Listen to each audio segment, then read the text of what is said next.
Bia cancel as it again. Mom, Neto Major ina me number 2. Neto mechara ị na-eme number 2.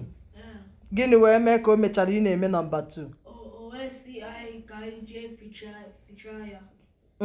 Did I know the thing on her follow na the kitchen when I make her on her me something. Ever on her me anything. Zite no gịnị no ka Neto na-akpọ oku na o mechago na toilet unu bịa clean ya. Ọnọlọ na kitchen na-eme ọ na-eme gịnị? Ọ na-eme ife but ọ naghị eme anything. Na-eme ọ na-eme ife. But gịnị? Ọ naghị eme anything. Ka ekisi ma na ọ naghị eme anything. Not that Zite just I feel. So Zite the water anaghị aba. Ọ mecha ị na-asa efele ọ just pụrụ ebe a ka m jee mficha Neto. Ị na-akọwa na ide anụ ụda mmiri nya onwe eze efele ọ na-asa. Okay, ọ sachago kwalụ na kitchen. Okay. So mchelu 10 minutes ka Zite finish. So Zite wee meche wee je o know that Neto kana po ai ka je ficha ya. Osimu maka gịnị ka m jelo wee jee upstairs wee ficha Neto ike. Msi ya that gịnị ka ị na-eme na kitchen since then.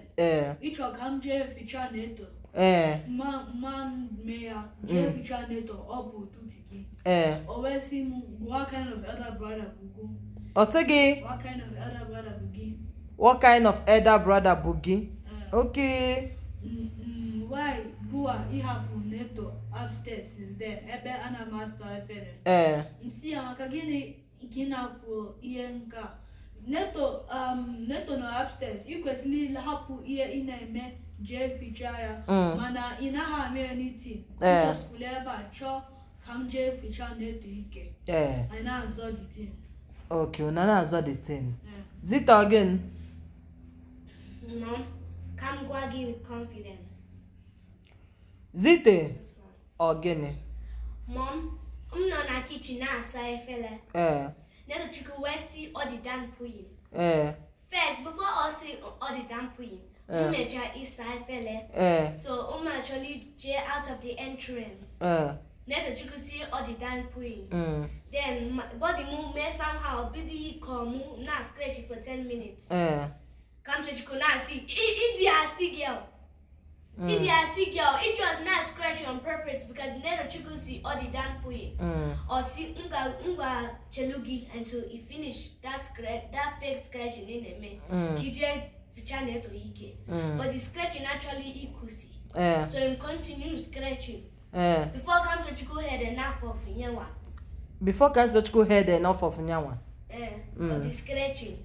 So Obeko temu we me like this. We see Jeff ficha Neto ike. But the scratch I let him ficha Neto ike. On a memu call everywhere. As onye akpịkpa na-atan. Okay. Kezi mbọsị akpịkpa bido. Just immediately Neto chukwu si ọdịda mpụyin no matter how. Okay, ozugbo ọ sị na ọ dị dan mpụyin akpịkpa bido tawa gị. Ozugbo ọ sị ọdịda use number 2. Okay, akpịkpa bido tabazie gị. Okoti ilolo gị akwashi ọkọ maọbụ akwụkwụ. Otu sọsọ akpịkpa ka awụ gị. Okay, kpesiwe ekpere ike ka ife ọzọ ghara ịba na akpịkpa ga. So Neto chukwu ka unu lapụrụ na toilet for how long? Ọnọleba na-eti I'm done. Ama m how long Neto bido tibe I'm done. Unu na-abụ nọla ebe a na-azọ onye ga-agbago enu jeficha nwanne unu nwanyị. Ka m si na Zite.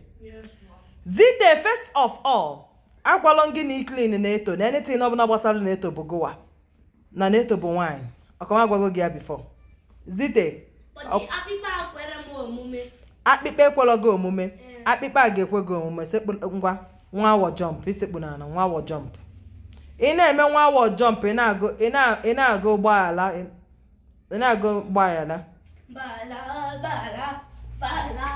gịnị ka ọ na-ezuzu?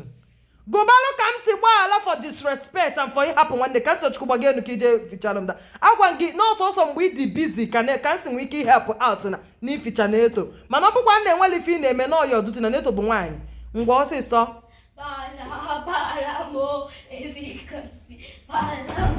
jisi onye m ọsịsọ egbuna m oge Bala mo, it comes to akpụkpa na-ata gị ọkụ ya